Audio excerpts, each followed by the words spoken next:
السلام عليكم ورحمة الله وبركاته. اللهم بارك لنا في رجب وشعبان وبلغنا رمضان. الحمد لله. যাবতীয় প্রশংসা সকল গুণগান সেই মহান আল্লাহ রাব্বুল আলামিনের জন্য, যে মহান রব আমাদের সকলকে এই মুহূর্ত পর্যন্ত হায়াত দিয়ে সুস্থ রেখে ঈমানের হালতে রেখেছেন। শুকরগুজার হচ্ছে আলহামদুলিল্লাহ। আজকে রজবের 30 তারিখ। গতকাল বাংলাদেশের আকাশে কোথাও চাঁদ দেখা যায়নি, সেই হিসেবে আজকে মাসের শেষ দিন। ইনশাআল্লাহ আজকে মাগরিবের পরে শাবান মাসের চাঁদ উঠবে। আল্লাহ তাআলা যেন আমাদেরকে রমজান পর্যন্ত হায়াত দান করেন। দুঃখের বিষয় হলো আমরা তো রমজান চিনি না, রমজান কি, যে কারণে কোনো ফিলিংস নাই। সাহাবায়ে কেরাম এক রমজান থেকে আরেক রমজান পর্যন্ত রমজানের জন্য অপেক্ষা করতেন, পুরো বছর অপেক্ষা করতেন রমজান পাওয়ার জন্য। আল্লাহ তাআলা আমাদেরকে রমজান বুঝার তৌফিক দান করেন। আমি ইনশাআল্লাহ রমজানের আগের 2টি জুমা রমজানের প্রস্তুতি সম্পর্কে আলোচনা করব। গত 2 জুমায় নবীজির মেরাজ সম্পর্কে বলবার জন্য চেষ্টা করেছিলাম, এবং আমি আপনাদেরকে মেরাজের যে সার কথা, মূল কথা, সেটা হচ্ছে নবী করিম সাল্লাল্লাহু আলাইহি সাল্লাম মেরাজ থেকে আমাদের জন্য হাদিয়া এনেছেন 3টি। একটি হচ্ছে 5 ওয়াক্ত নামাজ, সূরা বাকারা শেষের 3 আয়াত, এবং হচ্ছে শিরিক মুক্ত ঈমান নিয়ে মরতে পারলে আল্লাহ তাআলা আমাদেরকে ক্ষমা করে দিবেন, এই সুসংবাদ।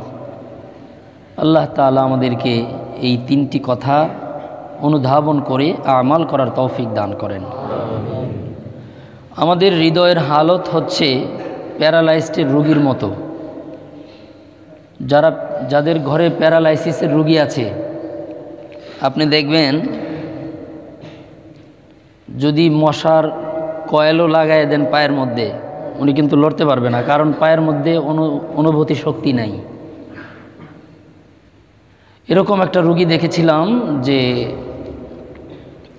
ফ্লোরিং করে শুয়ে থাকে, মেয়ে মশার কয়েল ধরিয়ে দিয়েছে, পায়ের মধ্যে আগুন লেগে পা পুড়ে গেছে, বুঝতেই পারে নাই, কারণ ওই অঙ্গর মধ্যে তার অনুভূতি শক্তি নেই।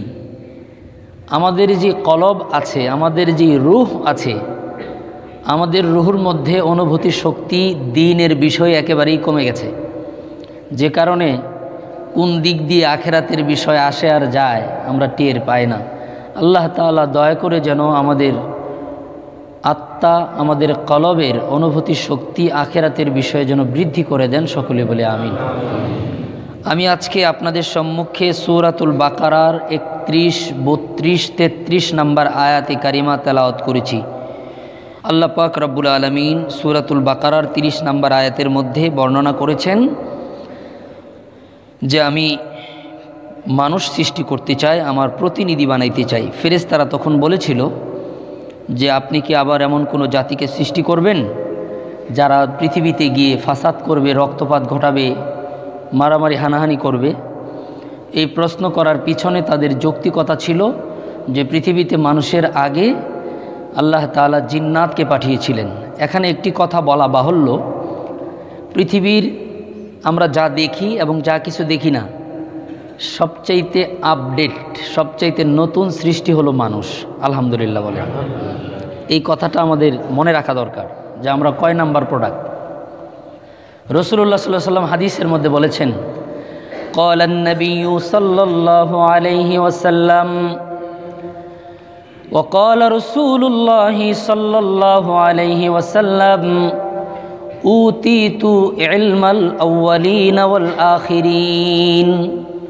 নবী বলেন, আমাকে আল্লাহ পিছনের এবং সামনের সব বিষয়ে ইলম আল্লাহ আমাকে দান করেছেন। সুবহানাল্লাহ। মানে পিছনে কি কি ঘটছে এগুলোও আল্লাহ নবীকে জানিয়েছেন। আরেক হাদিসের মধ্যে আছে, ক্বালান নাবিয়্যু সাল্লাল্লাহু আলাইহি ওয়াসাল্লাম আউয়ালু মা খালাকাল্লাহুল কলম নবীজি বলেন আল্লাহ তাআলার প্রথম সৃষ্টি কলম। তাহলে আমরা একটা জিনিস জানলাম, আল্লাহর ফার্স্ট সৃষ্টি, প্রথম আইটেমের নাম কি? কলম। এটা হলো প্রথম সৃষ্টি। আর লাস্ট আইটেম কি? ইনসান। লাস্ট আইটেম মানুষ। এর মাঝখানে যা দেখি সবাই আমাদের থেকে পুরনো। এই যে মুরগি, আন্ডা, ডিম, এগুলো আমাদের চাইতে অনেক আপডেট। একটা মুরগি মেশিনের মধ্যে দিলেও মুরগি মানে ডিম আপনার ফুটে, এই মুরগি একা একাই চলতে পারে, খাইতে পারে। কোনো মানুষের ক্ষমতা আছে আরেক মানুষ ছাড়া? অর্থাৎ পৃথিবীর মধ্যে সবচাইতে দুর্বল এবং সবচাইতে মর্যাদা সম্পন্ন করে বানিয়েছেন আল্লাহ ইনসানকে। তো আল্লাহ তাআলা ফেরেশতাদেরকে বললেন যে আমি পৃথিবীতে আমার প্রতিনিধি বানাইতে চাই। তখন ফেরেশতারা বিনয়ের সাথে তাদের এলেম অনুযায়ী আল্লাহ তাআলার কাছে, আপত্তি বলা যায় না, আল্লাহ তাআলার কাছে তাদের কথা উপস্থাপন করেছেন। ফেরেশতারা আসলে আল্লাহ তাআলার কোনো কথার কখনো অবাধ্য হন না। অনেক সময় দেখা যায় অনেক বড় আপনার বস একটা কথা বলছে, আপনিও একটা বলছেন, এটা তার বিপরীত, কিন্তু তার অবাধ্য হওয়ার জন্য বলেননি। এটা বসেও বুঝে, আপনিও বুঝেন, এরকম কিছু কথা থাকে। তো ফেরেশতাদের সাথে আল্লাহ তাআলার এই ধরনের কথাই হচ্ছিল। তখন আল্লাহ তাআলা মানুষ কেন বানাচ্ছেন এটা বোঝানোর জন্য আল্লাহ রাব্বুল আলামিন ফেরেশতাদের সামনে হযরতে আদম আলাইহিস সালামকে বানানোর পরে আল্লাহ তাআলা আদম আলাইহিস সালামকে ইলম দিলেন। কি দিলেন? ইলম। এটা মনে রাখেন, এটাই আজকের আলোচনার মূল পয়েন্ট, জ্ঞান। আল্লাহ তাআলা আদম আলাইহিস সালামকে কি দিলেন? জ্ঞান শিক্ষা দিলেন। আল্লাহ বলেন বিসমিল্লাহির রহমানির রহিম وعلم آدم الأسماء كلها ثم عرضهم على الملائكة فقال أنبئوني بأسماء هؤلاء إن كنتم صادقين। আল্লাহ তাআলা আদমকে সমস্ত জিনিসের নাম শিক্ষা দিলেন। আসমা ইসমনের বহুবচন, এই পৃথিবীতে যা কিছু আছে সব কিছুর নাম শিক্ষা দিলেন। আমি আগেই বলেছি আল্লাহর সবচাইতে নতুন সৃষ্টি হলো মানুষ। এর আগে আল্লাহ সব কিছু বানাইছেন। প্রথম বানাইছেন কি? কলম। তো ফেরেশতাদের তো সব জিনিসের এলেম আল্লাহ দেননি। এখানে একটা সবক আপনারা নেন, এলেম আল্লাহর দান, জ্ঞান কার দান? মানুষ চাইলেই জ্ঞানী হতে পারে না। তো আল্লাহ তাআলা আদম আলাইহিস সালামকে এলেম দান করলেন। এলেম কি জিনিস এটাও জানার দরকার। এলেম হচ্ছে আল ইলমু নূরুল্লাহ, এলেম আল্লাহর নূর, এলেম আল্লাহর নূর। তো আদম আলাইহিস সালামকে আল্লাহ তাআলা তার নূর দান করলেন, এলেম দান করলেন, জ্ঞান দান করলেন। দান করার পরে সমস্ত জিনিসপত্রের নাম শিক্ষা দিয়ে ফেরেশতাদের সামনে উপস্থাপন করে আল্লাহ বললেন ফেরেশতাদেরকে যে তোমরা এগুলোর নাম বলো। এখন ফেরেশতারা তো কোনো কিছুরই নাম বলতে পারে না। আল্লাহ তাআলা বললেন ইন কুনতুম সাদিকিন, তোমরা যে বললা যে আদমকে বানাইলে পৃথিবীতে রক্তপাত ঘটাবে, মারামারি করবে, এই করবে, সেই করবে, আচ্ছা তাহলে তোমরা এগুলার নাম বলো দেখি। আমি যে এত কিছু সৃষ্টি করছি এগুলার পিছনে তো আমার হিকমত আছে, এগুলাকে তো কাজে লাগাবো আমি। তো তোমরা বেশি না, এগুলার নামগুলো শুধু বলো, কাজ বলার দরকার নেই। এবার ফেরেশতারা উত্তর দেয় ক্বালু সুবহানাকা লা ইলমা লানা ইল্লা মা আল্লামতানা ইন্নাকা আনতাল আলিমুল হাকীম। ক্বালু সুবহানাকা লা ইলমা লানা, ফেরেশতারা বলতেছে আপনি মহান পবিত্র, আমাদের তো কোনো জ্ঞান নেই। ইল্লা মা আল্লামতানা, তবে আপনি যতটুকু আমাদেরকে দিয়েছেন তাই তো জানি, এর বাইরে কিছুই জানি না। ইন্নাকা আনতাল আলিমুল হাকীম, নিশ্চয় আপনি মহাজ্ঞানী, মহাপ্রজ্ঞাময়। এরপরে আল্লাহ তাআলা বলেন قال يا آدم أنبئهم بأسمائهم, আল্লাহ তাআলা আদমকে বললেন আদম আচ্ছা তুমি বলো তো এগুলোর নাম বলে দাও। তখন আদম আলাইহিস সালাম ফালাম্মা আনবাআহুম বিআসমাইহিম, আদম আলাইহিস সালাম টপ টপ টপ টপ করে একে একে পৃথিবীতে যা সৃষ্টি আছে সমস্ত মাখলুকাতের নাম বলে দিলেন। সুবহানাল্লাহ। সব কিছু এখন যা আবিষ্কার হয়েছে, আরও যা ভবিষ্যৎ আবিষ্কার হবে, সব কিছুর নাম হযরতে আদম আলাইহিস সালামকে আল্লাহ শিক্ষা দিয়েছিলেন। আদম আলাইহিস সালাম একে একে সবগুলোর নাম বললেন। ফেরেশতারা তো টাসকি লাগে যাওয়া, বুঝেন, আমার গ্রামের ভাষায় বলতেছি, কিং কর্তব্য বিমূঢ়, যে বলে কি, এগুলো তো আমরা শুনিনি কখনো। একে একে সব কিছুর নাম হযরতে আদম আলাইহিস সালাম বলে দিলেন।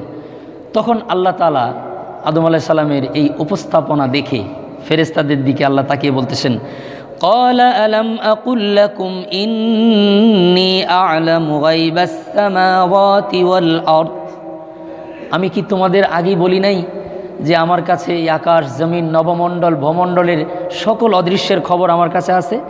ওয়া আ'লামু মা তুবদুনা ওয়া মা কুনতুম তাকতুমুন, আর আমি এটাও জানি যে তোমরা যা প্রকাশ করো, যা তোমরা গোপন করো, আমি সব কিছু জানি। এখানে একটি জিনিস আমরা মনে রাখবো এই আয়াতের অর্থ থেকে, যে সমস্ত কিছুর সম্যক জ্ঞান আল্লাহ তাআলার আছে। আলহামদুলিল্লাহ, আল্লাহ সব কিছু জানেন, যা আমরা প্রকাশ করি এবং যা আমরা গোপন করি তাও আল্লাহ তাআলা জানেন। সম্মানিত হাজিরিন, এখানে এর পরের আয়াতগুলার মধ্যে আসবে, আমি আপনাদেরকে বলবো, কারণ এক একটা আয়াতের সাথে পরের আয়াতগুলার তাফসির একটু সংশ্লিষ্ট। সবগুলার আয়াত একসাথে করলে আমি এই কথা বোঝাতে পারবো না, এজন্য আমি পিছনের আয়াতটা একটু বলে নিয়েছি, সামনেরটা একটু বলি। এরপর আল্লাহ তাআলা বলেন, وَإِذْ قُلْنَا لِلْمَلَائِكَةِ اسْجُدُوا لِآدَمَ فَسَجَدُوا إِلَّا إِبْلِيسَ, যখন আদম আলাইহিস সালাম এগুলা সব বললেন, তখন আমরা তো দুনিয়াতে হইলে মারহাবা দিতাম, হাতে তালি দিতাম, বাহ বাহ বলতাম, চিল্লানি দিয়ে দাঁড়ায় যেতাম, একটা কিছু করতাম না।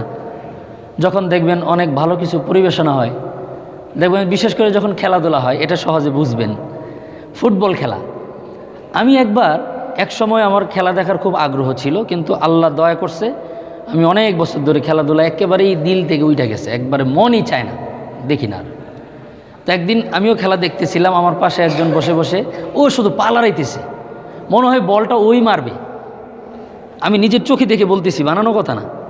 আমি খেলা দেখা বাদ দিয়ে ওর পায়ের দিকে তাকাইছি, একবার এরকম করে, আবার এরকম করে।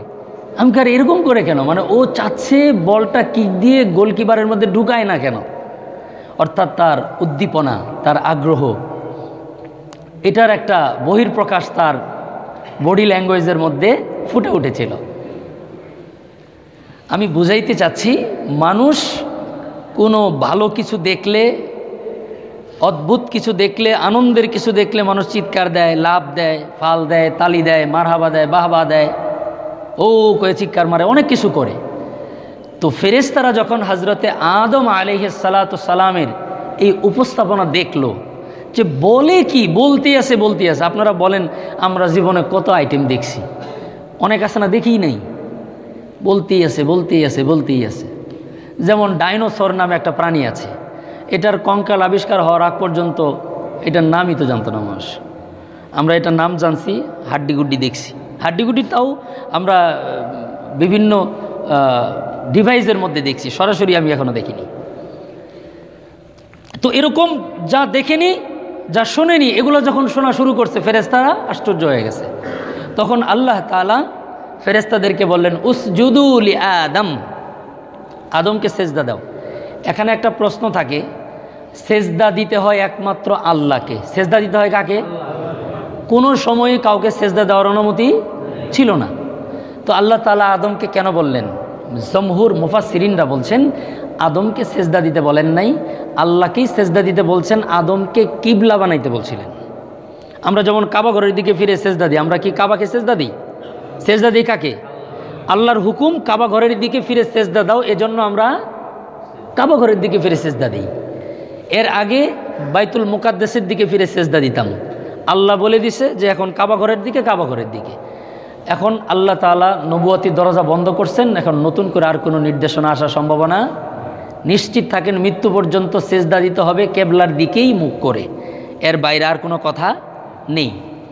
সম্মানিত হাজিরিন, মুফাসসিরিন একরামরা এই সওয়ালের জবাব লিখেছেন যে আল্লাহ তাআলা লিআদামের লামের অনেকগুলো অর্থ আছে, মানে জমহুর মুফাসসিরিনরা লিখেছেন আদমের দিকে মুখ করো, আদমের সম্মানের জন্য, আর আল্লাহকে সেজদা করো। তখন সমস্ত ফেরেশতারা আদম আলাইহিস সালামকে সেজদা করেছেন, ইল্লা ইবলিস। ইবলিস আলাদা পার্ট, এটা আমি পরে বলবো। সম্মানিত হাজিরিন, আদম আলাইহিস সালামকে যে সম্মানটা দিল ফেরেশতারা, এই যে আদমের দিকে মুখ করে সেজদা করলো, এটার মূল যেই কারণ, যেটা মানদণ্ড, সেটা হলো ইলম। সেটা কি? ইলম। যদি আদম আলাইহিস সালামও ওই জিনিসগুলা আল্লাহর দেওয়া ইলম না পাইতেন, তিনি যদি ওগুলো উপস্থাপনা না করতেন, তাহলে এই সম্মান পাওয়ার কোনো কারণ ছিল না। ইবাদত দিয়ে, শুকুর গুজার দিয়ে কেউ সম্মানিত হবে, এটা ওই সময়ের কল্পনা করা যায় না, এখনও কল্পনা করা যায় না। কারণ ফেরেশতারা অনেক বেশি ইবাদত করেন, ফেরেশতারা কখনো আল্লাহর হুকুমের ব্যতিক্রম করেন না। আল্লাহ রসুল বলেছেন, আল্লাহ পাক রব্বুল আলামিন যে সকল ফেরেশতাদেরকে সেজদা দিতে বলেছেন, তারা সেজদারত অবস্থায় থাকেন। সুবহানাল্লাহ। আল্লাহ পাক রব্বুল আলামিন শুধু ফেরেশতা নয়, অনেক মাখলুক এমন বানিয়েছেন যে মাখলুক রব্বে করিমকে সব সময় রুকু অবস্থায় থাকে। সৃষ্টির দিন থেকে নিয়ে মৃত্যু পর্যন্ত রব্বে করিমকে রুকু করেন। অনেক মাখলুক এমন আছেন, সৃষ্টির দিন থেকে নিয়ে মৃত্যু পর্যন্ত রব্বে করিমকে সেজদা করেন। যেমন পৃথিবীর মধ্যে যত বৃক্ষরাজি আছে, সমস্ত বৃক্ষগুলা আল্লাহ রাব্বুল আলামিনকে সেজদারত অবস্থায় আছেন। আমরা বলতাম, ছোটবেলায় জানতাম যে গাছের মাথা হলো উপরে, এটা ভুল। উপরে যেটা দেখি এটা হলো গাছের লেজ, গাছের পিছন সাইড, গাছের মাথা কই? নিচে। কারণ গাছ আল্লাহকে সেজদারত অবস্থায় আছে, এজন্য পিছন কেটে দিলে গাছ মরে না, নিচে কেটে দিলে মরে যায়। এটা হলো গাছের মাথা। এখন বিজ্ঞানও একমত হয়ে গেছে যে হ্যাঁ, এটাই মাথা। কারণ এখানেই সব কিছু চলে, খাওয়ন দাওয়ন, ইবাদত বন্দেগী সব চলে মাটির নিচে। এজন্য গাছের মাথা হলো এটা। আল্লাহ তাআলা যত কায়নাত বানিয়েছেন, কেউ সেজদা করছেন, কেউ রুকু করছেন, কেউ কিয়াম করছেন, যে কেউ সুবহানাল্লাহ পড়ছেন, কেউ আলহামদুলিল্লাহ পড়ছেন, কেউ আপনার আল্লাহু আকবার পড়ছেন। আল্লাহ পাকের যত তাসবিহাত, তাহলিলাত, তাহমিদাত আছে, সব কিছু সমস্ত মাখলুকাত সব সময় করেন। আর ফেরেশতারা তো কোনো ভুল, কোনো গুনার কাজ করার যোগ্যতাই রাখেন না। তাহলে বোঝা গেল আদম আলাইহিসসালামের যে সম্মান, এটার মানদণ্ড কি? ইলম। এটার মানদণ্ড কি? ইলম। ইলমের কারণে, জ্ঞানের কারণে আল্লাহ তাআলা আদম আলাইহিসসালাম তথা মানুষ জাতিকে শ্রেষ্ঠত্ব দান করেছেন। আলহামদুলিল্লাহ। আপনার এই মস্তিষ্ক যেখানে ইলম আল্লাহ তাআলা দান করেন, জ্ঞান যেখানে থাকে, এই মস্তিষ্ক ছাড়া আমাদের যত অঙ্গ প্রত্যঙ্গ আছে, সমস্ত অঙ্গ প্রত্যঙ্গ অন্য অন্য প্রাণীদেরও আছে, এবং আমাদের চাইতে যথেষ্ট আপডেট। মশা, আমি মশা সম্পর্কে তো একদিন আলোচনাই করেছি। আমি কালকে সন্ধ্যার পরে এই মাঠে দাঁড়ায় আছি, 1 সেকেন্ড দাঁড়াইতে পারি না, আমার পিছনে কমপক্ষে হলো 15-20 হাজার মশা। তো আমি ইচ্ছে করে একটু ফাজলামি করতেছি মশার সাথে। আমি কিছুক্ষণ ডান দিকে দৌড়াই, দেখি মশাগুলো আমার সাথে ডান দিকে যায়, আবার বাম দিকে যাই, মশাগুলো আমার সাথে বাম দিকে যায়। তার মানে কি বুঝেন? আমার শরীরে যে রক্ত, এই রক্তের ঘ্রাণ সে এতটাই তৎপর, আমি মুভ করতেছি, তার নাসিকা শক্তিও মুভ করতেছে। অর্থাৎ আমার চাইতে, আপনার চাইতে হাজার হাজার গুণ বেশি আপনার ঘ্রাণ শক্তি নেওয়ার ক্ষমতা মশার আছে। পিঁপড়ার আছে আমাদের চাইতে অনেক বেশি। পিঁপড়ার শক্তি তো অনেক। আপনি আপনার যত ওজন এর চাইতে বেশি নিয়ে কয়তলা উপরে উঠতে পারবেন? পিঁপড়া তার যত ওজন এর চাইতে ডাবল ওজন নিয়ে 24 তলা বিল্ডিংয়ের উপরে উঠতে পারবে, তাও লিফট আর সিঁড়ি ছাড়া। সুবহানাল্লাহ বলেন। অর্থাৎ পিঁপড়ার সমান শক্তি আমাদের নাই, মশার সমান আপনার ঘ্রাণ নেওয়ার শক্তিও আমাদের নাই। সমস্ত মাখলুকাতকে আল্লাহ তাআলা, অধিকাংশ মাখলুকাতকে আল্লাহ তাআলা শারীরিকভাবে এবং যত ধরনের গ্রহণ ক্ষমতা আছে এগুলার দিক থেকে আমাদের চাইতে অনেক অনেক বেশি দান করেছেন। আমাদেরকে একটা জিনিস আল্লাহ বেশি দিয়েছেন, সেটা হলো আমাদের ইলম, আমাদের জ্ঞান, আমাদের বুদ্ধিশক্তি, আমাদের আকল। আল্লাহ তাআলা আমাদেরকে বেশি দিয়েছেন, আলহামদুলিল্লাহ। মুআজ্জাজ হাজিরিন, আজকে আমরা এই ইলম সম্পর্কে একটু জানব। এটাই আমার আজকের মূল বিষয়বস্তু। বিষয়বস্তুর শিরোনাম হচ্ছে আদম আলাইহিসসালামের শ্রেষ্ঠত্ব ইলমের জন্য। আদম আলাইহিস সালামের শ্রেষ্ঠত্ব কিসের জন্য? ইলমের জন্য। আর আদম এবং হাওয়া আলাইহিসসালাম থেকেই আমরা এসেছি। অর্থাৎ আমরা বলতে পারি ইনসান এর শ্রেষ্ঠত্ব হলো ইলমের কারণে। ইনসানের শ্রেষ্ঠত্ব ইলমের কারণে। মুআজ্জাজ হাজিরিন, আল্লাহ রসুল সাল্লাল্লাহু আলাইহি ওয়াসাল্লাম হাদিসের মধ্যে বলেছেন, قال النبي صلى الله عليه وسلم العلماء إن العلماء ورثة الأنبياء। নিশ্চয়ই উলামায়ে কেরামরা, আলেমগণ নবীদের ওয়ারিস। আলেমগণ কাদের ওয়ারিস? নবীদের ওয়ারিস। ওয়া ইন্নাল আম্বিয়া লাম ইউআররিসু দীনারাও ওয়ালা দিরহামা। আর নবীগণ টাকা পয়সা সম্পদ এগুলা কিছুই প্রত্যেকভাবে রেখে যান না। ওনারা রেখে যান হচ্ছে ইলম। ওনারা রেখে যান কি? ইলম।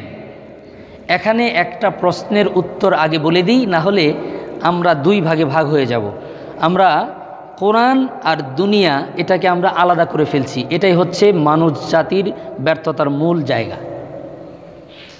কোরআন আলাদা, দুনিয়া আলাদা। এটা হচ্ছে মানব জাতির, বিশেষ করে মুসলিম সভ্যতার মূল ব্যর্থতার জায়গা। কোরআন দুনিয়ার বাইরেও না, আখেরাতের বাইরেও না। এই কোরআনের মধ্যে আল্লাহ দুনিয়াও দিয়েছেন, আখেরাতও দিয়েছেন। সুপরিকল্পিতভাবে কোরআনকে দুনিয়ার থেকে আলাদা করে দিয়ে আমাদেরকেও প্রতিবন্ধী বানিয়েছে, আপনাদেরকেও প্রতিবন্ধী বানিয়েছে। কেমন? আমরা হইছি দুনিয়া প্রতিবন্ধী, আপনারা হইছেন দিন প্রতিবন্ধী। আমাদের সামনে দুনিয়ার কথা আসলে বলি আমরা তো ফিজিক্স, কেমিস্ট্রি, বায়োলজি পড়িনি। আপনাদেরকে জিজ্ঞেস করলে আপনারা বলেন আমরা তো কোরআন পড়িনি। আসলে সুপরিকল্পিতভাবে আমাদেরকে পার্থক্য করে দেওয়া হয়েছে। আসলে ইলম বলতে টোটালটাই ইলম। ইলম বলতে টোটালটাই ইলম। যারা শুধু দুনিয়ার জ্ঞান অর্জন করেছে, কোরআন শিখেনি, তারাও অসম্পূর্ণ। আমরা যারা শুধু কোরআনের আংশিক শিখে দুনিয়ার কিছুই শিখিনি, আমাদেরও জ্ঞানটা অসম্পূর্ণ। আল্লাহ তাআলা হয়তোবা আমরা দেখতে পাবো না, আমাদের নেক্সট জেনারেশনকে যেন আল্লাহ কোরআন দিয়ে দুনিয়া এবং আখেরাত সাজানোর তৌফিক দান করেন। এটাই কোরআনের চাহিদা, এটাই কোরআনের মূল মেসেজ। আল্লাহ পাক আমাদেরকে বুঝবার তৌফিক দান করেন। মুআজ্জাজ হাজিরিন, তো আল্লাহ রাব্বুল আলামিন আদম আলাইহিসসালামকে যে মর্যাদা দিলেন, এটার মানদণ্ড কি? ইলম। এটার মানদণ্ড ইলম। নবী করিম সাল্লাল্লাহু আলাইহি সাল্লাম বলেন যে আম্বিয়া আলাইহিসসালামরা ইলমই রেখে যায়, অন্য কোনো সম্পদ রেখে যান না।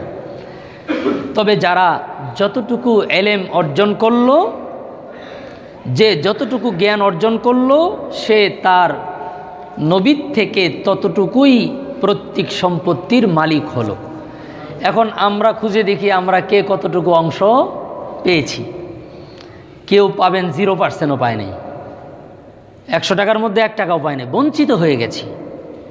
একমাত্র ইসলামের কিতাব কোরআন, এটা চর্চা করবার জন্য, এই জ্ঞান অর্জন করবার জন্য কোনো ধরনের কোয়ালিটি লাগে না। বলা নাই যে শুধু অন্য অন্য ধর্মের মধ্যে আছে যে এটা শুধু ঠাকুর পড়বে, এটা শুধু অমুকে পড়বে, এটা ধরা যাবে না, ছোঁয়া যাবে না, তাকানো যাবে না। এটা একজন পড়বে, উনি তোমাদেরকে দিবে, তোমরা এটা নিবা। কিন্তু এই কিতাবের ব্যাপারে এমন কোনো কথা কোনো আলেম কখনো বলেছেন? এটা একজন ডাক্তার পড়বে, একজন ইঞ্জিনিয়ার পড়বে, একজন রিক্সা চালক পড়বে, একজন শ্রমিক পড়বে, একজন বিজ্ঞানী পড়বে, যে ইচ্ছা। এমনকি এটা কোনো হিন্দু, বৌদ্ধ, খ্রিস্টানও কোরআন পড়তে পারবে। কোরআন পড়ার ক্ষেত্রে আল্লাহ পাক কোনো বিধিনিষেধ দেননি, কারণ এই কোরআন দিয়েছেন আল্লাহ মানুষের গাইডলাইন হিসেবে, মানব জাতিকে পথ প্রদর্শক হিসাবে আল্লাহ তাআলা এই কোরআনকে প্রেরণ করেছিলেন। আমরা কোরআনকে সাইড করতে করতে করতে করতে করতে করতে আইসে ঠেকাইছি বাবা মরে গেলে একটা খতম পড়ায় দোয়া করে দেন। আমি কি ভুল বললাম? অবশ্য এখন এটা কমে গেছে, আমরা বলতে বলতে বলতে বলতে কিছুটা কমছে। আপনি আমাকে নিয়ে খতম পড়াবেন, এটা ভালো পড়াইতে পারেন, এটার 1 নম্বরে 30 পারা খতম করে সওয়াব পেয়ে যাবো আমি। তেলাওয়াত কে করছে? আমি করছি, আপনি তো তেলাওয়াত করেন নাই। একবার খতমে ইউনুস পড়ার জন্য এক লোক আসছে, আমি আগে যে মসজিদে ছিলাম, তো খুব আগ্রহ, সুন্দর করে পড়লেন, হুজুর কতজনে পড়বেন, এটা কতবার পড়া লাগে? কয় 1,70,000 বার, আবার কয় 75,000 বার। আসলে এগুলো কোনো সংখ্যায় হাদিস করে না, আমি পাই নাই, আমি তো সব পড়ি নাই, আমার জ্ঞানের সীমাবদ্ধতা আছে, আমি কোথাও পাই নাই, যারা পাইছে ভালো। তো আমি বুদ্ধি করে ভাবলাম যে ভালো করে খতম পড়লে একটা শর্ত আছে, কি যে আপনার আমার পাশে বসে পড়তে হবে। আপনি আমার পাশে বসবেন, তাহলে আপনাকে দেখলে ছাত্ররাও ঠিকঠাক মতো খতমটা পড়বে। এখন 15-20 মিনিট যাওয়ার পরে খালি মোসরামুসরি করে, কয় আমার একটা জরুরি কল আসছে, আমি একটু উঠি। আমি বললাম না, আপনি উঠলে কিন্তু খতম নষ্ট হয়ে যাবে। খুব বেকায়দায় ফেলাই দিয়েছিলাম। এরপরে কিছুক্ষণ পরে বুঝছে যে না, এটা আমার দ্বারা সম্ভব না, করে চলে গেছে। তাহলে আপনি বুঝেন, আপনি এত চালাক, আমাকে দিলেন, আমি পড়তেই থাকবো, খতম শেষে 1000 টাকা ধরাই দিবেন। এই জন্য আল্লাহ কোরআন নাজিল করেছেন, কশ্চিনকালেও না। আমি তেলাওয়াত করব, 1 নম্বরে প্রত্যেকটা হরফের বিনিময়ে আমি সওয়াব পাবো। আপনি আমাকে সম্মান করলেন, আমাকে খাওয়াইলেন, এই সমস্ত কারণে আপনি মেহমানদারির কিছু সওয়াব পাইলেও পাইতে গ্যারান্টি নেই। আল্লাহ আমাদের বুঝার তৌফিক দান করেন। আপনি নিজে তেলাওয়াত করবেন 1 পৃষ্ঠা, 3 বার সূরা ইখলাস পড়বেন, 1 বার সূরা ফাতিহা পড়বেন, আল্লাহ তাআলা আপনার আব্বার আমল নামায় 1 খতম কোরআনের নেকি দিয়ে দিবেন। এর চেয়ে সলিড কথা আর হতে পারে না। বুঝলে ভালো, না বুঝলে আরও ভালো। আল্লাহ পাক রব্বুল আলামিন আমাদের বুঝার তৌফিক দান করেন। তো নবীরা এলেম রেখে গেছেন, এলেম সবাইকেই অর্জন করতে হবে। একটি কথা মনে রাখবেন, প্রত্যেকটি মানুষকে, আমি এখানে প্রথম আসার পরে বলেছিলাম, 3টি মৌলিক বিষয়ে, আল্লাহর জ্ঞান, ইসলামের মৌলিক বিধান, নবী করিম সাল্লাল্লাহু আলাইহি সাল্লামের জ্ঞান অর্জন করা ফরজ সব কিছুর আগে। এটা যদি কেউ না অর্জন করে, সে যদি কয় আমি মূর্খ ছিলাম, রিক্সা চালক ছিলাম, শ্রমিক ছিলাম, পিয়ন ছিলাম, আমার দ্বারা কি সব সম্ভব? চলবে না। কারণ কবরের মধ্যে সবাইকে প্রশ্ন করা হবে কয়টা? 3টা। মার রব্বুকা ওমা দীনুকা ওমা হাদার রাজুল আল্লাযী বুইসা ফীকুম। আপনি বা আমি তখন যদি বলি না, আমি তো ফিজিক্সের ছাত্র ছিলাম, আমি তো কেমিস্ট্রি পড়েছি, এখানে তো মার রব্বুকা ওমা দীনুকা ছিল না, এটা বলতে পারবো, বাঁচতে পারবো। আল্লাহ পাক আমাদেরকে দুনিয়ার জ্ঞান এবং দ্বীনের জ্ঞানের সমন্বয় করবার তৌফিক দান করেন। আমি ছিলাম হচ্ছে আল্লাহ তাআলা আদম আলাইহিস সালাতু সালামের যে শ্রেষ্ঠত্ব দিয়েছিলেন, এটার মানদণ্ড কি ছিল? ইলম। এই কথাটা মনে রাখতে হবে। আদম আলাইহিস সালাম এবং ফেরেশতাদের মধ্যে, আদম আলাইহিস সালাম তথা মানুষ এবং ফেরেশতা, এর মধ্যে মানুষের শ্রেষ্ঠত্বর মানদণ্ড কি? ইলম। ইলম যার যত বেশি, তার মর্যাদা তত বেশি। আর ইলম বলতে শুধুমাত্র নামাজের ফরজ, গোসলের ফরজ, যাকাত কেমনে দিতে হয়, হজের ওয়াজিব কি, এটাই না। ইলম বলতে কেমনে খাইতে হয়, কেমনে উপার্জন করতে হয়, এটাও ইলম। নামাজের ফরজ ওয়াজিব, ওইটাও ইলম। দুটার সমন্বয়ের নাম হলো ইলম। আল্লাহ আমাদের বুঝার তৌফিক দান করেন। আমরা এক সাইড নিয়ে আসি, 1 চাক্কার পাম আছে, আরেক চাক্কার পাম নাই, খুব গতিতে গাড়ি চলবে, কিছুক্ষণ যাওয়ার পরে রিং পড়ে যাবে। সেদিন এগুলো রাস্তাঘাটে দেখি, তো এগুলো আপনাদেরকে না বললে ভিতরে মানে আটকা পড়ে থাকে। রাজবাড়ি মাঠের ওখানে আমি রিক্সা দিয়ে যাচ্ছি, জেলাপুরে আমাদের যে জজকুট থেকে একটা রিক্সা আসছে। এই রিক্সা আপনার পিছনে নিচে হচ্ছে ঢালাই মেশিনের লাগাই দিছে পিছনে, আবার রিক্সার মধ্যে উঠছে 4 জন না 5 জন। মানে হঠাৎ করে সামনের চাকা খুলে ওই পাশে চলে গেছে, আর ধাপাস করে সবাই পড়ে গেছে। তা আমিও আরেক রিক্সায় ছিলাম, আমি আমার রিক্সাওয়ালাকে বললাম একটু দাঁড়ান বাবা।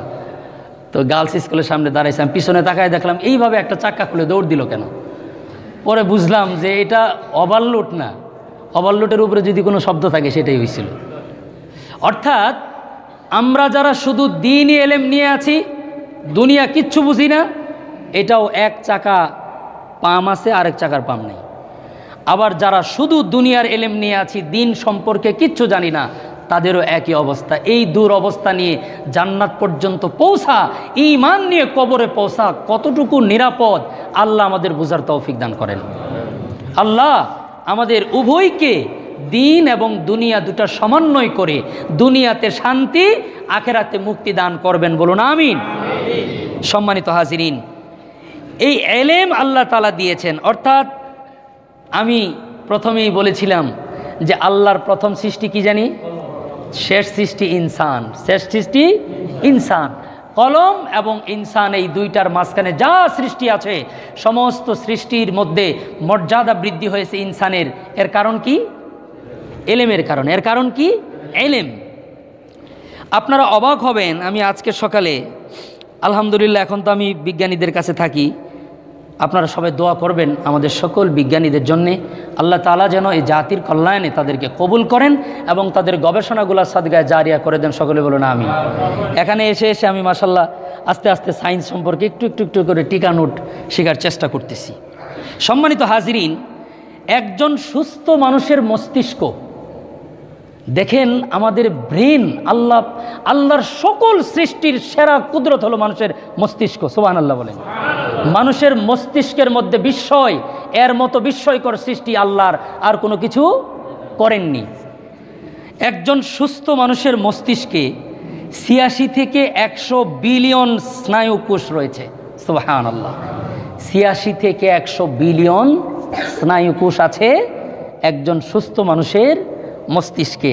এটা মৌলবিদের কথা না, বিজ্ঞানীদের কথা। আল্লাহ আমাদের মস্তিষ্ককে আরও প্রখর করে দেন, সকলে বলুন আমিন। এক। দ্বিতীয় নম্বর, আমাদের মস্তিষ্কর যে মেমোরির যে পরিধি, এর মধ্যে 4.7 বিলিয়ন বই একসাথে ধারণ করার ক্ষমতা আল্লাহ আমাদেরকে দিয়েছেন। 4.7 বিলিয়ন কিতাব, ছোট বড় কিতাব আমাদের এই মস্তিষ্কের মধ্যে ধারণ করবার মতো যোগ্যতা আল্লাহ তাআলা আমাদেরকে দিয়েছেন। 2010 সালের মার্কিন বিজ্ঞানীদের এক গবেষণায় এই তথ্য দিয়েছেন তারা, যে মানুষের মস্তিষ্কর যে মেমোরি, এটার পরিধি হচ্ছে 2.5 পেটাবাইট। 2.5 পেটাবাইট।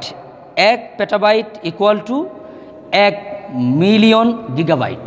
সুবহানাল্লাহ বলেন। আপনি কল্পনা করতে পারেন, প্রত্যেকটি সুস্থ মানুষের মস্তিষ্কে আল্লাহ তাআলা এই পরিমাণের মেমোরি দিয়েছেন। এটা 2010 সালে, এখন আরও আপডেট তথ্য আছে, আমি যতটুকু সংগ্রহ করেছি 2010 সালের মার্কিন বিজ্ঞানীদের গবেষণায় প্রত্যেকটি সুস্থ মানুষের মস্তিষ্কের মেমোরির পরিধি 2.5 পেটাবাইট, আর 1 petabyte equal to 1 million gigabyte. সুবহানাল্লাহ।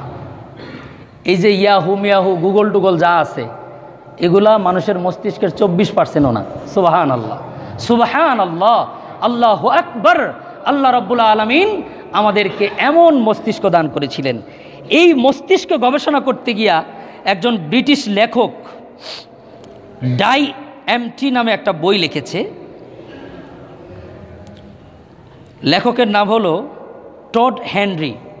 টড হেনরি একটি ইংরেজি বই, ব্রিটিশ একজন লেখক, বইয়ের নাম হলো ডাইএমটি। উনি এক সমাবেশে ছিলেন, সেখানে বলা হচ্ছিল সবচাইতে দামি খনিজ সম্পদ কোথায় আছে। তখন কেউ বলতেছে যে কুয়েতের তেলের মধ্যে আছে, কেউ বলতেছে সৌদি আরবের স্বর্ণের মধ্যে আছে, আবার আমাদের বাংলাদেশেও তো খনিজ আছে। বাংলাদেশে জানি কিসের খনি?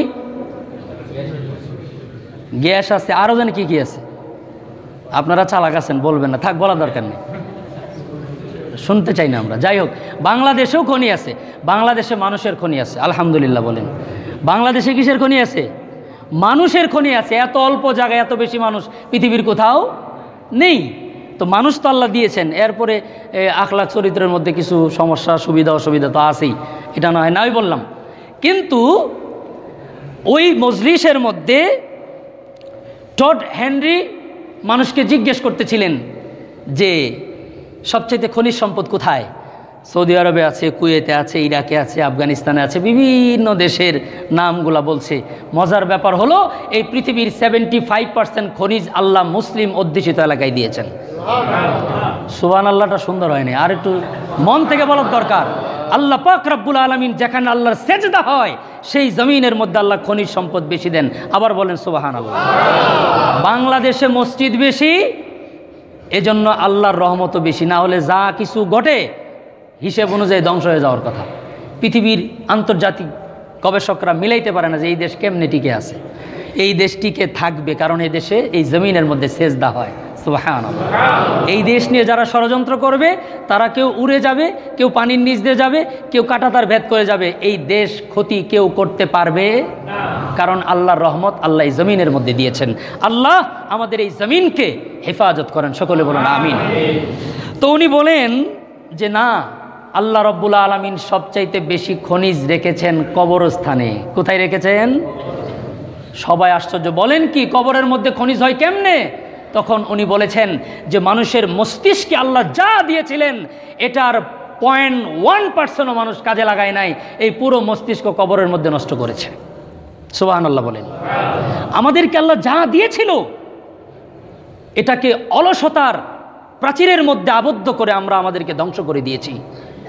অর্থাৎ চেষ্টা, শ্রম, নিষ্ঠতা, কর্মদক্ষতা, যারা পরিশ্রম করবে, কাজ করবে, পড়াশোনা করবে, তারা পৃথিবী, ব্যক্তি, পরিবার, সমাজ, রাষ্ট্রের জন্য কাজে আসবে। দুনিয়াকেই তারা জান্নাত বানাবে, আখিরাতে তারাই মুক্তি পাবে। আর যারা এই মস্তিষ্ককে কাজে লাগাবে না, এই মস্তিষ্ক দিয়ে ভালো কিছু করার চেষ্টা করবে না, আল্লাহ তাদেরকে প্রথম পানিশমেন্ট দুনিয়াতেই তারা শান্তি পাবে। আল্লাহ আমাদের বুঝার তৌফিক দান করেন। মুআজ্জাজ হাজিরিন, আল্লাহ রাব্বুল আলামিন এই পৃথিবীর মধ্যে যত নবী পাঠিয়েছিলেন, আমার শেষ মেসেজ, যত নবী পাঠিয়েছিলেন সমস্ত আইটেম আল্লাহ নবীদেরকে আগে দিয়েছেন। সুবহানাল্লাহ। আল্লাহর পয়গম্বর বলেন, আল্লাহ পাক রব্বুল আলামিন পৃথিবীর জমিনের মধ্যে যত গরিব মানুষ বানিয়েছেন, এর মধ্যে সবচেয়ে গরিব মানুষের মধ্যে 1 নাম্বার গরিব মানুষ আল্লাহ নবীর থেকে বানিয়েছেন। এই পৃথিবীর মধ্যে যত সুন্দর মানুষ আল্লাহ বানিয়েছেন, সবচেয়ে সুন্দর মানুষের মধ্যে একজন নবীকে আল্লাহ সবচেয়ে সুন্দর বানিয়েছেন। এই পৃথিবীর মধ্যে যত ক্ষমতাধর মানুষ বানিয়েছেন, আল্লাহ রাব্বুল আলামিন একজন নবীকে এমন ক্ষমতাধর বানিয়েছিলেন, পৃথিবীর মধ্যে আর কোনোদিন এমন ক্ষমতাধর বাদশা হওয়া সম্ভব না। এই পৃথিবীর মধ্যে যত রুগ্ন মানুষ আসবেন, আল্লাহ রাব্বুল আলামিন একজন নবীকে এত বেশি রুগ্ন বানিয়েছিলেন, পৃথিবীর মধ্যে যত রোগী আছে সমস্ত রোগীকে এক পাল্লায় করলেও আইয়ুব আলাইহিস সালাতু সালামের মতো রোগী কেউ আর হবে না। হযরত সুলাইমান আলাইহিস সালামের রাজত্ব ছিল। হযরত সুলাইমান আলাইহিস সালাম আল্লাহকে বলেছিলেন, রব আমাকে এমন মুলক দিবেন, এমন রাজত্ব দিবেন, পৃথিবীর মধ্যে আর 2% কাউকে দিবেন না। আল্লাহ দেননি। হযরত ইউসুফকে এত সৌন্দর্য দিয়েছিলেন, পৃথিবীতে আর কেউ এত সুন্দর আসবে না। সব নবীদের কথা বলার সুযোগ নেই, আমি শুধু গরিব নবীটার কথা বলে আজকে শেষ করছি। হযরতে ঈসা আলাইহিস সালাতু সালামের মতো গরিব মানুষ দুনিয়াতে আর আসবে। এখন গরিবরা যারা আমরা আছি, যদি বলি আমি গরিব, আমি কি করলাম জীবনে, তার জন্য মেসেজ। ঈসা আলাইহিস সালামের টোটাল সম্পদ ছিল পানি খাওয়ার একটা কাঠের গ্লাস, পানি খাওয়ার একটা কাঠের গ্লাস আর ঘুমানোর একটা বালিশ, আর কোনো সম্পদ তার ছিল না। আল্লাহর পয়গম্বর বলেন, ঈসা আলাইহিস সালাম তার সাথে একটা বালিশ থাকতো, আর পানি পান করবার জন্য একটা কাঠের গ্লাস ছিল, কাঠের পেয়ালা ছিল। একদিন ঈসা আলাইহিস সালাম তাকায় দেখে একজন মানুষ হাতের চিল্লু দিয়ে হাতকে এভাবে করে হাত দিয়ে পানি পান করে। ঈসা আলাইহিস সালাম দেখে আশ্চর্য হয়। ঈসা নবী বলে, সুবহানাল্লাহ, আল্লাহ পাক রব্বুল আলামিন এত সুন্দর পানির পেয়ালা দিছে, নিজের হাত দিয়ে পানি পান করা যায়, অতএব পানির পেয়ালা বহন করার কোনো দরকার নাই। সাথে সাথে পানির পেয়ালাটা একজন গরিবকে সাদকা করে দিলেন। এরপর একটা বালিশ, এটা নিয়েই চলাফেরা করে। একদিন দেখে এক রাখাল মেষ চড়াচ্ছে, এক গাছের নিচে এই হাতটা, এই অটো বালিশ সবারই তো আছে, এই হাতটা মাথার নিচে দিয়ে আরামসে ঘুমাচ্ছে। ইউসুফ পয়গম্বর তাকায় করে সুবহানাল্লাহ, এত সুন্দর বালিশ আমার কাছে থাকতে আমার তো কল্পনাই হয় নাই, আমি কষ্ট করে বালিশ বহন করব কেন? সাথে সাথে বালিশটাও দান করে দিয়েছেন। কিচ্ছু ছিল না, কোনো সম্পদ ছিল না কোন নবীর? ঈসা আলাইহিস সালাতু সালামের। কিন্তু আল্লাহ তাকে ঈমানের দৌলত দিয়েছিলেন। আল্লাহ আমাদেরকে সবচাইতে ধনী বানিয়েছেন, লা ইলাহা ইল্লাল্লাহ। এই সম্পদ দেওয়ার মধ্য দিয়ে আমরা চিনি না। আল্লাহ আমাদেরকে সবচাইতে দামি সম্পদ দিয়েছিলেন আমাদের মস্তিষ্ক। এটা পড়ালেখা করলাম না, যারাও পড়ালেখা করি কাজ করি না, পড়াইতে চাই না, অলসতা করি। অর্থাৎ আল্লাহ আমাকে এলেম দেওয়ার মতো ক্যাপাসিটি দিয়েছিলেন, এলেম অর্জন করি নাই। এলেম যারা করেছি তারা এটা অন্যের কাছে দিতে চায় না। আমি যদি আমার এলেম দিয়ে আমার জীবন, আমার প্রতিষ্ঠান, আমার সমাজ, আমার রাষ্ট্রকে আমি গড়তাম, তাহলে আমার জিন্দিগির প্রত্যেকটা কাজ সাদগায়ে জারিয়া হয়ে যেত। আপনি যেটাই করবেন, দোকানদারি করেন, রিক্সা চালান, আপনি ভ্যান চালান, মাটি কাটেন, গবেষণা করেন, শিক্ষকতা করেন, পুলিশের চাকরি করেন, আইন শৃঙ্খলার কাজ করেন, যেটাই করেন না কেন, টোটাল জীবনটাই মানুষের ইবাদত হবে। যখন মানুষ এটা বুঝবে আমাকে আল্লাহ পাঠিয়েছেন, আমি আল্লাহর জন্যই সব কিছু করি, আল্লাহ আমার মর্যাদা দিয়েছেন আমার এই মস্তিষ্কের মধ্য দিয়ে, আমার এই মস্তিষ্ককে আমি বিকাশ ঘটিয়ে এই দুনিয়ার জন্য দিয়ে যাব। ওই বিজ্ঞানীর কথা বললাম এজন্য যে আমরা সামান্যও দুনিয়াতে দেই না, এই রিজার্ভ জিনিস নিয়ে পচা ডেক্সি নিয়ে কবরে চলে গেলাম। দুই একজন বিজ্ঞানীরা কিছু কিছু দিয়ে যায়, ওইটা নিয়েই আমরা বলে বলে আনন্দ নিই। আল্লাহ তাআলা আমাদেরকে বুঝার, আমল করার তৌফিক দান করেন।